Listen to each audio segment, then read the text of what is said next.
Hey everyone, I want to do chapter 15 with you. So I'm going to go into the share screen here. This is one of my favorite chapters.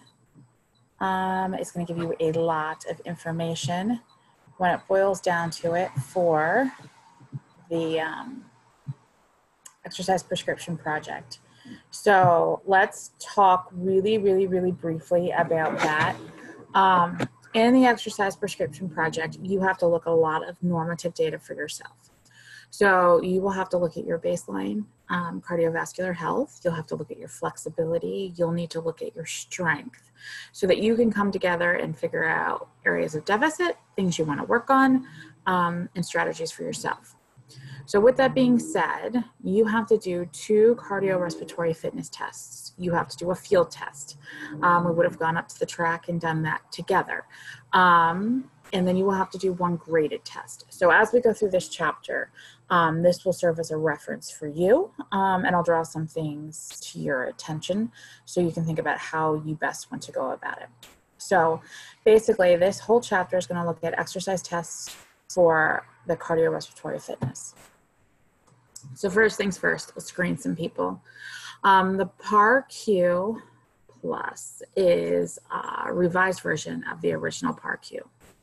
7 yes/no questions to assess risk. If all of your answers are no, you can assume you're safe to exercise. If we have 1 or more yeses, then we need to ask some additional screening questions. The ePAR Med X Plus is going to be an online form for some additional screening. It's going to be based on that PAR-QX. So, some general health, do you have a heart condition? Do you feel pain in your chest? Do you lose your balance because you're dizzy? Have you had a concussion? All of these things are super important to rule out, especially if you're going to be the one prescribing exercise, because the potential poor outcome if we are medically unstable falls to you, right? So here is an ASCM health screening logic. Do you participate in regular exercise? If so, let's go to the yes side. All right. So if we move towards the right and we've not had any metabolic, cardiovascular, renal disease, we have no signs of them, we've already exercised, then medical clearance is not going to be necessary. So you can continue right with that moderate or vigorous intensity exercise and progress according to guidelines. If you're yes and you have known diseases, but you're asymptomatic, we might not necessarily need medical clearance for moderate intensity. We need to know that their history hasn't changed, that they've seen a doctor in the last 12 months before we move into a vigorous category. So again, if we're tolerating moderate, we can progress to more vigorous following guidelines. If we do participate in regular exercise, but we do have signs and symptoms, regardless of disease status, we're going to send them back to be medically cleared. If you're going into exercise physiology, you may be the person later that has to help medically clear them, but for right now, we're going to return them back to the physician. If we don't participate in any exercise, but we don't have any signs, symptoms, and we have no known diseases, we can start light to moderate intensity and then progress to vigorous depending on how they're doing. Again, if we have a known disease process, even if we're asymptomatic, we're going to want them medically cleared because they haven't done anything. Following that, we can start light to moderate intensity exercise and progress accordingly. If they don't exercise, if they do have symptoms, we're going to send them back to the doctor as well. And again, we'll start them based on what the physician says, but we're going to start at light to moderate exercise and progress from there. How do we decide supervision levels? If we're doing a low risk group and we don't need a medical exam and a graded test, they're not needed to start exercise. We don't need any physician supervision. If they're moderate risk, we're going to recommend that they have the medical exam and the graded exercise test prior to vigorous intensity exercise. But if we're starting on light to moderate, we can just go ahead and start. In this instance, at moderate risk, a physician does not need to supervise that maximal or submaximal graded tests. If we are high risk, then that is different. We will have the medical exam and do the graded exercise test before any exercise, and a physician supervision would be recommended for both a submax and maximal test. So, gives you an idea. You know, I always say to people, you know, what are some goals in life? Some goals in my life are to not kill anybody with exercise. So I really have a solid goal for you, not to kill anybody with exercise. So that's why we want to ensure the safety of our participants, and what their baseline looks like coming in, their disease process, that will have an influence. So what are we going to look at? You know, let's look at some resting measures. Heart rate and blood pressure. Look at some blood work. Let's see what our cholesterol looks like and ECG. If we're looking at exercise measures, we're going to repeat all of those, but symptoms are also going to come into role. You know, angina and dyspnea. We remember angina is going to be chest pain, dyspnea is going to be shortness of breath. Just as a reminder about those. The nice thing right now is blood pressure wise, you're still going to need a cuff, and you know, some are inflatable that patients can monitor themselves. But heart rate, I mean, most phones will do that now for you. Is it the most reliable? Better than nothing. So just recognize technology has lended itself to monitoring and making things a little easier. Field tests. All right, a field test. It's going to use natural activities, walking, running, stepping. You can test a large number of people at very low costs. It's moderately high correlated with our VO2 max. Some of the physiological responses might be a little bit more difficult to measure because there's large groups of people. The biggest questionable thing I found with field tests is going to be motivation. You know, are people actually attempting to do their best? In the past, I've done this as a field test up at the track. And honestly, you shouldn't really be with anybody. You know, you can be done as a walk or a run up there. But everybody's fitness level is probably a little different. So, you know, motivating, if you're testing a bunch of kids in school, like, do they care? Depends on the age of the kid you're testing. It depends on, do they like your gym teacher? So those things will all play a role in how accurate they can be. So we might look at a maximal run test. How far can a person run in a set time, or how fast can they run over a set distance? There's two different tests here, the Cooper's 12-minute run and the 1.5-mile run. Those are for adults. We've got a 1-mile run walk or pacer tests for kids. My kids have all done the pacer tests in gyms since elementary school. I would assume that the majority of you also would have participated in a pacer at school. You know, what do they look like? Hold on one second. I'm gonna stop sharing for a half a second. All right, I only did that because all of a sudden I got nervous that I wasn't actually recording it. I won't lie. It wouldn't be the first time that I've accidentally had to do it more than one time because I didn't record it. So sorry about that. When we get into these pacer tests, these Cooper 12-minute, they're not going to be perfect. But again, it gets at a way that you can measure a bunch of people at one time. And I want you guys to be able to see the difference in values that you get whenever you do your own exercise prescription. That is why I'm going to tell you, you have to choose one of these field tests and then turn around and you will have to do one of the graded tests. You know, these field tests oftentimes are going to be run walk tests. There's a step test we'll talk about here in a minute. I don't care if your graded test is the same mode. I don't care if you do a walk test here and then turn around and do a bike test for your graded. I'm just interested to see, ballpark wise, do they appear to be the same? If they appear to be grossly off, you know, what do you think is the difference between those? So our VO2 max estimates are based on that linear relationship between running speed and oxygen costs. You know, each one of these field tests are going to be 10 to 20 minutes. And we're going to be working at speeds demanding 90 to 95% of VO2 max. You know, that way we can take the anaerobic system out for the most part and focus on what the aerobic system allows us to do.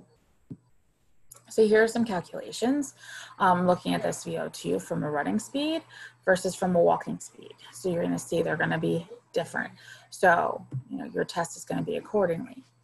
You know, so looking at this, most of you are going to fall in that 20 to 29 age group category, differences between men and women.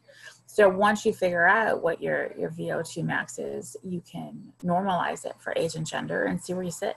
You know, if you sit at the 20th percentile, that's not awesome. But if you are sitting at the 80th percentile, that does make a difference. When you're writing your goals on your exercise prescription, I want to improve my VO2 max capacity to move on an age-related gender normalized scale from 50th percentile currently to the 70th percentile for fitness. You know, that is a very, very marked, measurable goal. And kids, I mentioned that my kids have done the PACER test. It's part of a testing battery for school kids. So we look at a 20-meter shuttle run. We start at a certain speed. I'm sure if you guys have done these, you've got to be down and back before the beep. You keep going until you can't keep up. So how many times you're able to do that is determining your aerobic fitness. Reliability has been questioned. You know, are we able to detect changes in VO2 max? Maybe yes, maybe no. Is it better than nothing? Absolutely. Getting some sort of basis. I'm not gonna lie, my kids are a little competitive. Coming home from school, like a little irritated if the PACER test didn't go well. Flip side, gosh, my oldest daughter was probably in 8th grade when they had to do the PACER test in gym. Now, keep in mind, she's with peers. She also ran cross country. The Pacers were right after cross country season. So, you know, these kids are dying and she can go forever. So, you know, she's late to the next class because she can keep going. And finally the teacher's like, okay, do you just want to be done? She's like, yeah, like I'll go until you tell me to stop. But, you know, it really depends on the limits. Now, flip side of that is I have had in my professional life quite a number of girls, usually always girls, who are coming to see me in PT because they now have foot and knee problems and pain because they did PACERs in gym. You know, the hard surface and the shuttle run, especially kids that are not aerobically fit, aren't strong enough, have terrible foot knee alignment. You can just look at them and think you will never ever be a runner. You know, those are going to be kids that generally don't do well in PACERs. And flip side, you know, if we're looking at aerobic fitness, we probably should be choosing for them some sort of bike test to minimize some of that lower extremity pounding. So again, we get into motivation. You know, those are going to be the kids that quit after 3 laps because PACERs always hurt me as an answer. So again, we're going to come up with some normative standards. You know, we want them to be, you know, the 70th percentile for health and fitness.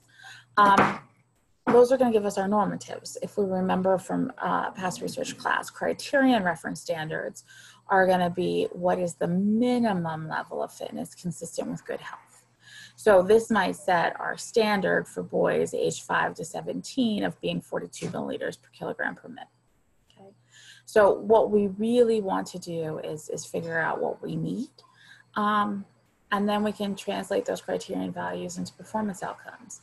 You know, if we do a 1 mile run time, we might be consistently here at VO2 max values. So if we look at these fitness tests, my husband is always going to do a 1 mile run test. I think junior high only does an 800-meter run. And there's a lot of different tests that give you a normative of that time frame, translating into VO2 max, but also translating into, you know, expectations in a cross country race. You know, if you're at this 1 mile run, you know, and this is your time. You know, a lot of the training will be based on that initial, where we sit fitness wise. May retest that halfway through the season, see what improvements we've made, readjust times on intervals for training purposes. So these standards can give us a lot of information. If we're looking at this walk test, simple measurements. All we need for the walk is how old are you? How much do you weigh? If you're a boy or girl, how long did it take, and your heart rate, right? So that is an easy way to get your field test in. As fitness improves, our heart rate should drop. The time should be lower, and we can re-estimate where we sit VO2 wise. So we have a modified Canadian aerobic fitness test. So we talked a little bit about the walk and run, but we can also use a step test. We're going to measure heart rate after 3 minutes of stepping. If it's higher than it should, that gives us another thing, a reason to stop.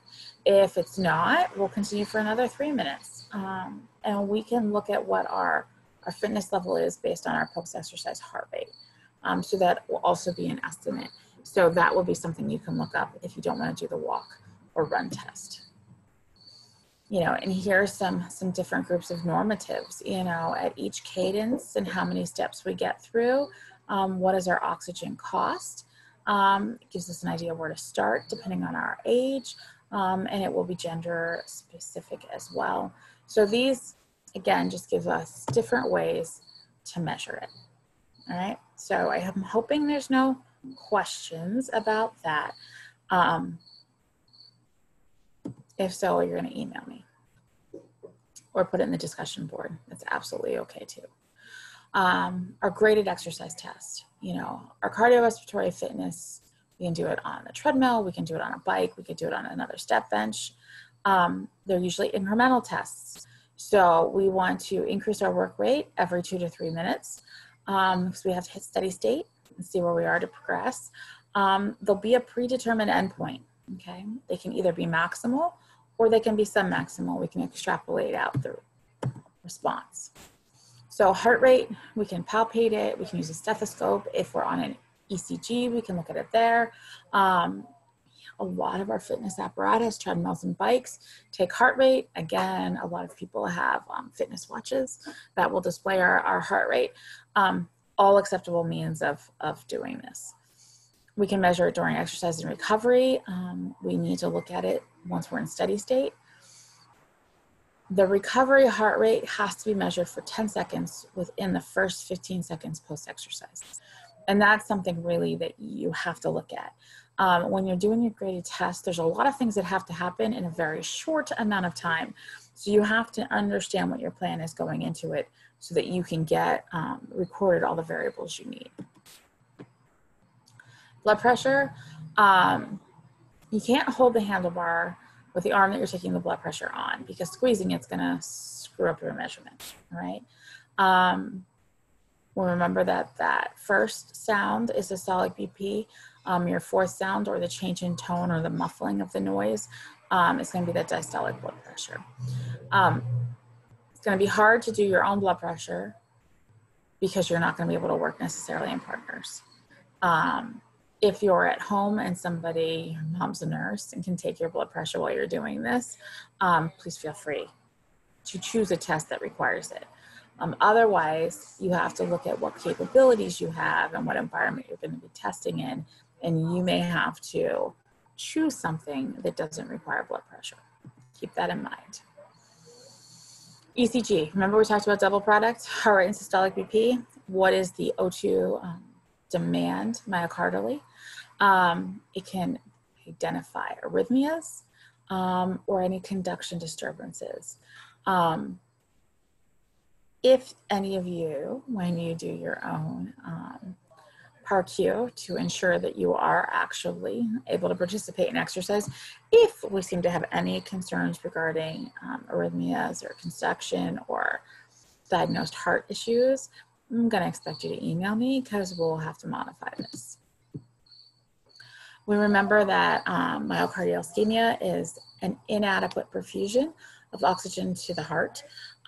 It will show up as a symptom of ischemia, being angina, chest pain, where a sign of ischemia will show up on the ECG as an ST segment depression, right?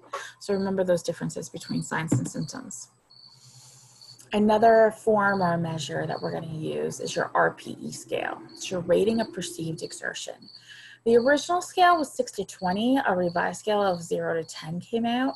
I'm not going to lie, patients, individuals don't seem to understand the revised scale of that 0 to 10. I always use the original scale of 6 to 20. People just seem to do better with that. What is the RPE? It's a subjective effort indicator. It's one way to look at your progress through the graded exercise test. We can use this then to prescribe exercise. If we're starting and our VO2 puts us somewhere in the 13 range, then they know when they're exercising and doing fitness that they should be in that 13 feeling range. If they're feeling like a 16, maybe our effort is a little too much. So our instructions to patients are always, please look at the scale. It's important to note that this rating relates to overall exertion and not the exertion of a particular body part. Please provide a rating of overall effort, not strain, discomfort, or fatigue of a single area of your body. If you're doing this, and say we're doing a box lifting test, but your right pinky finger you jammed in a door, don't give me, if we're lifting 20 pounds off the floor and you're a jacked 20-some-year-old, that your RPE is 16 because your little finger hurts you. You really have to look at your overall effort, not focus on a body part.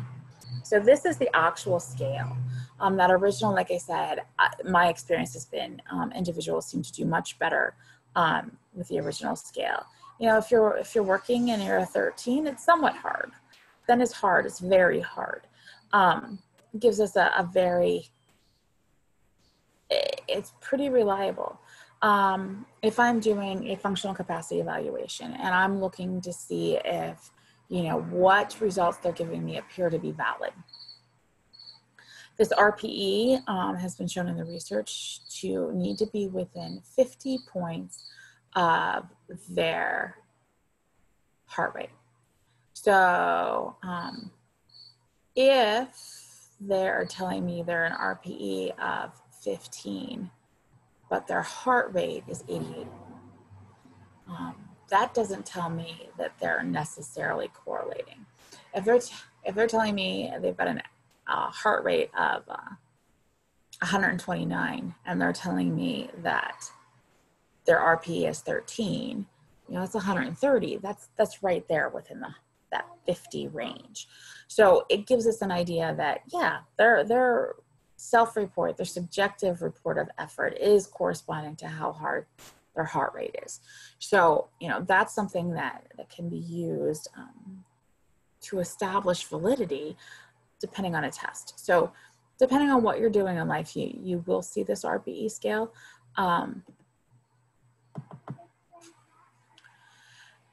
Determination criteria, what happens? Well, it depends on who we're testing, what's their population and what's the purpose of the test. Signs and symptoms are going to give us ideas. If we're complaining of dizziness and chest pain and we feel like we're going to pass out, I feel like we should stop. So these are ways for non-diagnostic graded exercise tests for us to know when we should stop. I would put a big fat star on this page. I feel like this is something you will see again, because again, life's choices are let's not kill anybody, all right? So what is a general indicator for stopping a test in a low-risk population? Chest pain. If we have a drop in systolic blood pressure, we have a drop and we're still increasing workload, that's not a normal response. If our blood pressure rises excessively, if we're over 250, over 115, stop. Shortness of breath, wheezing, leg cramps, claudication is going to be that feeling of cramping, numbness, and pain in the legs. Poor perfusion, we're lightheaded, we're confused, we don't look good, we're nauseous, all of those things. If we keep increasing the work intensity and our heart rate is not subsequently going up, if we see a change in heart rhythm, if the client requests to stop, if we have verbal manifestation, if they're saying, I am very, very tired, or the exercise equipment is failing, we stop the test, right? So make sure you can list those for me. So we know that VO2 max is the gold standard, right? It's the gold standard measure of how fit are we. It is very reproducible when we work on the same instrument. You know, if we're testing on a treadmill and go back to that same treadmill, we're going to have good results. The treadmill is going to be the best. Running on the treadmill is going to be better. The cycle ergometer is going to be next. And we know that the arm ergometer values are about 70% of the leg. So we have to look at the VO2 max versus our peak VO2. How do we know that we've achieved our VO2 max? We're going to see it level off at a higher work rate. It's just going to fail to continue to rise. If we were at a really expensive Great Lab, we can measure blood lactate, it being greater than 8 millimoles. If we had an R factor of greater than 1.15, there's going to be some usefulness questioning the heart rate measures within 10 beats of age predicted max heart rate. Those are all going to give us ideas as far as have we achieved VO2 max. We're not necessarily going to achieve all of them. And heck, half of them, like we don't even have the capacity to test ourselves. So not everybody is gonna get to achieve that plateau in VO2 max. So there's some secondary criteria.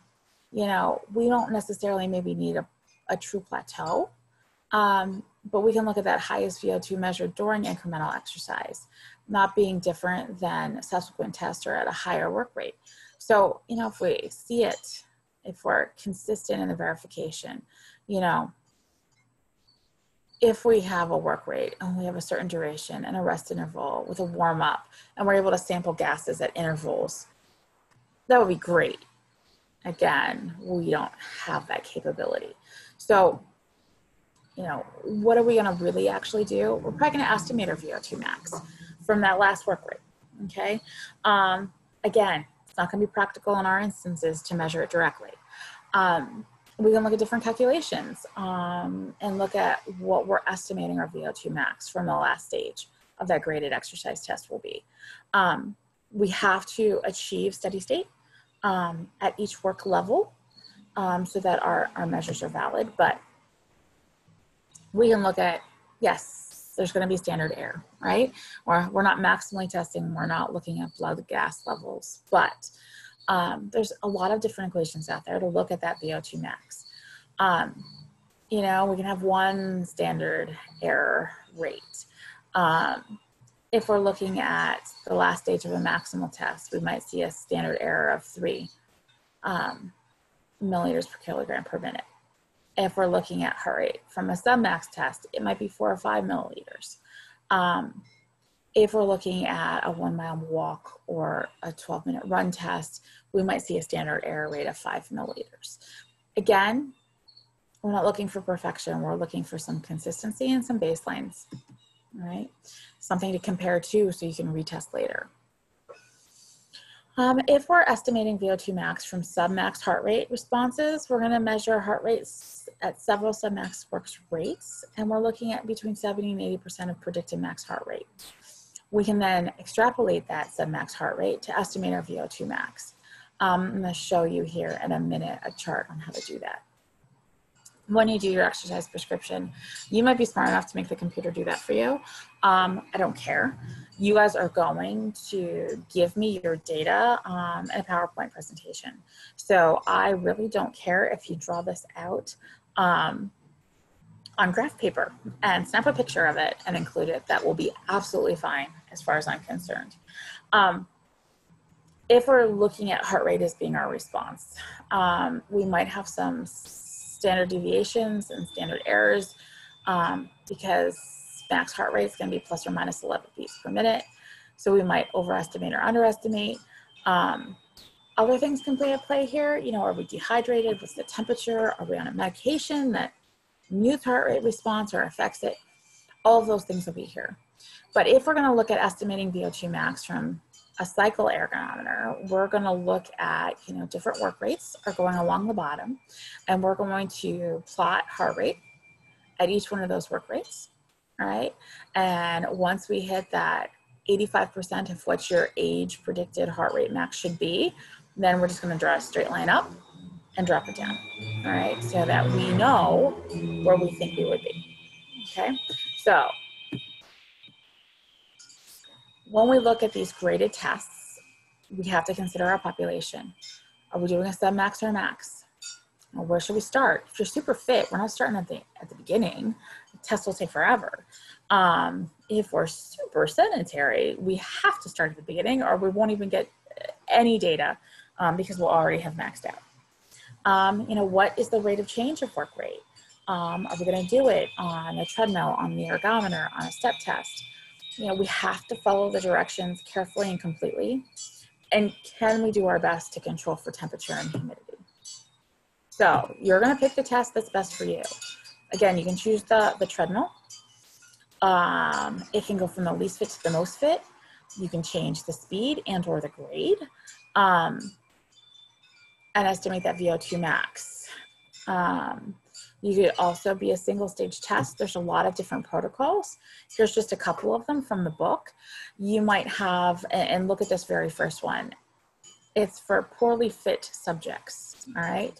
You might see a B standard for normal sedentary subjects. You might have a C-PRUCE protocol for young active subjects, or you might have one that is for very fit subjects.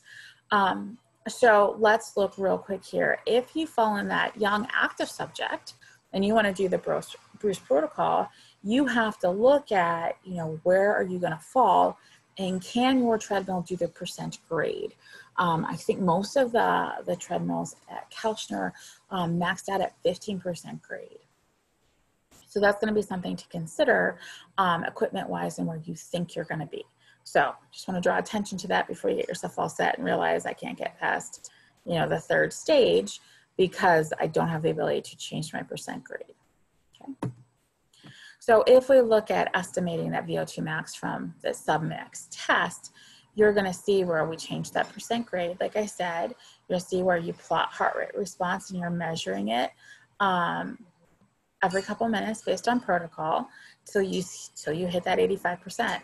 And then you're going to see us extrapolate it out and put it in a formula. Okay.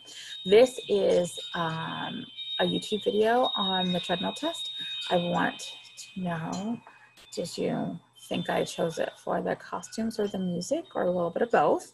But that is a separate link under the content for you. Okay. If we look at the cycle ergometer, we can support body weight. So anybody with an orthopedic limitation, it can be monitored.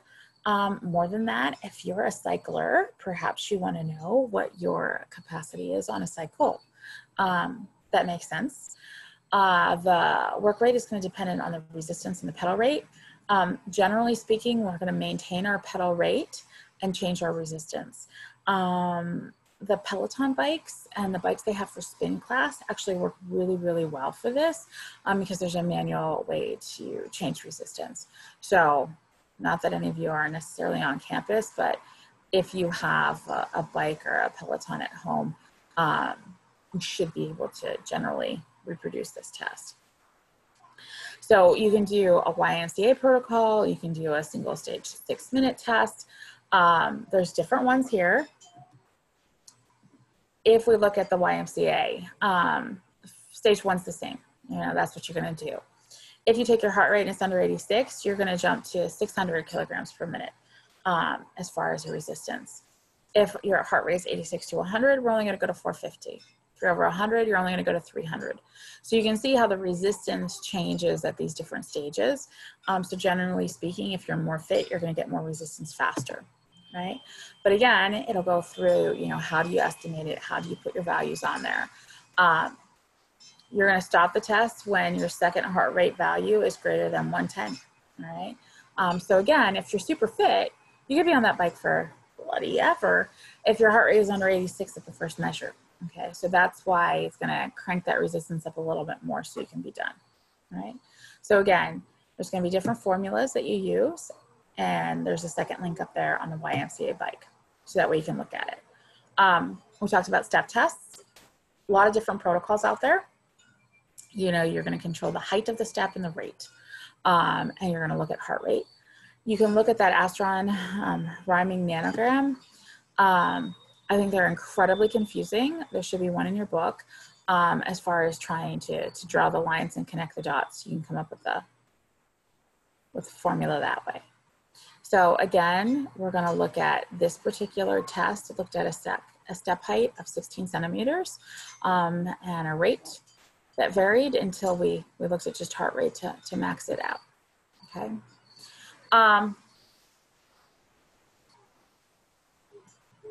Can we estimate it without doing a test? We can look at your age, your gender, your body fatness, BMI, and your activity level and come up with some sort of estimate.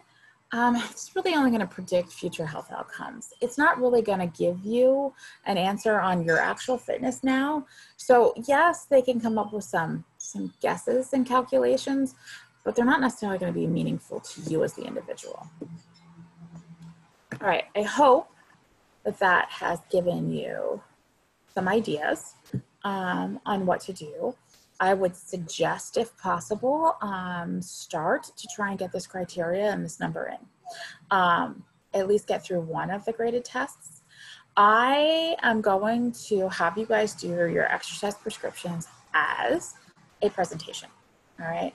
So that being said, you can either do it completely as a video, depending on what your editing capacity is. You can do it as a PowerPoint. You can do it as a PowerPoint and then Zoom and just walk me through it. I don't care how you do it, but I would like you to narrate what you did. I would like you to embed videos and or take pictures. Can't really check on you. Normally I would have met everybody at Kelchner or I would have arranged for us to go up and meet the strength and conditioning coach and do all the max lift tests together. I don't have that capacity right now. So I do want to know that you've done it. So think about some creative ways that you can document that for me and make it so that as I watch online, if you do it, I don't lose my mind. Haven't decided yet whether you will just submit them to me or whether we will do them as a group that finals week when we have to meet. But start to collect some data now on the things that you know, i.e. these two tests, graded and field. And let's see where we are. So, hope you're having a good week, and I'll talk to you soon.